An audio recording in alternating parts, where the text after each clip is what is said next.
Come on.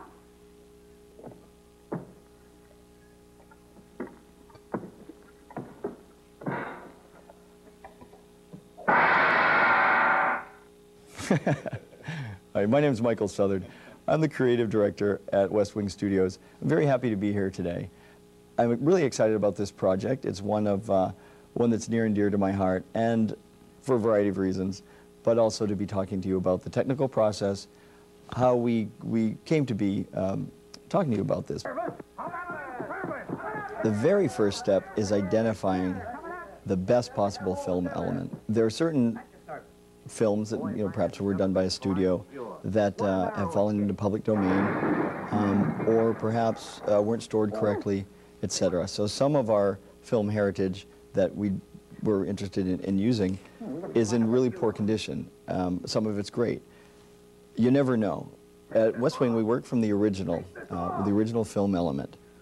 How the process starts is we'd review a movie, do as much research on the characters, the location, etc. We work with libraries. I've been doing this for a number of years, as Stan said. I've actually been doing this before the internet was actually a viable resource tool. And although in the old days, as it were, 10, 15 years ago, we would research things, you just didn't have the material available. Now, not only do we have the original material with, let's say, color costume sketches by Edith Head, or perhaps lobby cards that were done in color, but you also have other movies in that genre that have been done since, that were researched. So we have many sources. We'll go to original sets if they're still available, and surprisingly enough, many are. Costume houses, backlots, talk to the relatives or the owners of the films and see if they have any memorabilia, ideally, or even their memories. If they remember the color of a dress that they wore 30 or 40 years ago, I think that's just great. We pick art stills, which would be, let's say it's a 100-minute movie, all the major sets and all the major costumes, hair and eye color. We need to get everything. I'll do my research, and then we'll build these stills. So they run like, it's like a little slide show, basically, and you get the feel of the entire movie. So I don't make a lot of decisions, per se, creatively. The less, the better. What I do is I make these colors that the grayscale is telling me what they are, and I kind of fill in the blanks. So it's very research heavy.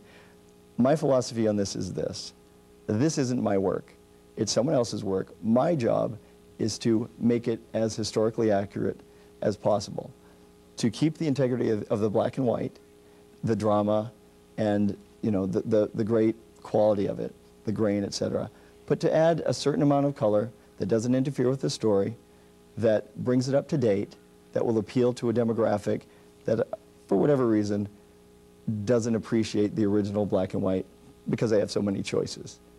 After the art design and the design approval, then it goes into production. Our production studio is in Goa, India. It's on the Arabian Sea, and it's a beautiful resort town. The people are incredibly talented and very dedicated. It's our animation studio, much like animation studios on the Pacific Rim, Singapore, Taipei. A lot of animation is done in that part of the world. We're taking advantage of the skill set there. And they do a wonderful job, and the turnaround is amazing. Once I have the art stills, I better make sure I'm correct, and those are really the colors I want, because I get them back the next day, and all of a sudden I have an entire movie that better work together. After we get it back from production in Goa, I look at it, I approve it, I match it to the art stills, and then we basically lay it right back to tape. As we watch through, we QC it. We make any small fixes. We're still doing research, getting input, etc. And we're doing things like this, the value-added pieces, where we get people involved with the movie, or perhaps research, etc. The first thing we do is make a very clean black and white. That's important because right off the bat, we need to get as close as possible to the original cinematographer, director's vision. I need to know how this was supposed to look at that point. There's dirt, there's scratches, we take it, we find the best possible print. And we go through and we restore it. We get rid of the scratches. We get rid of the dirt. Then I follow the narrative, the dialogue, but more than anything else, I follow the visual style of the film.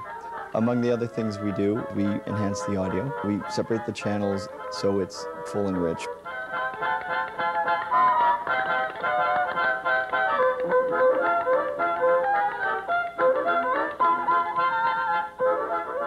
I am proud to say that we can work at any resolution. That means that the pieces that you've seen today or other West Wing pieces could be feature films.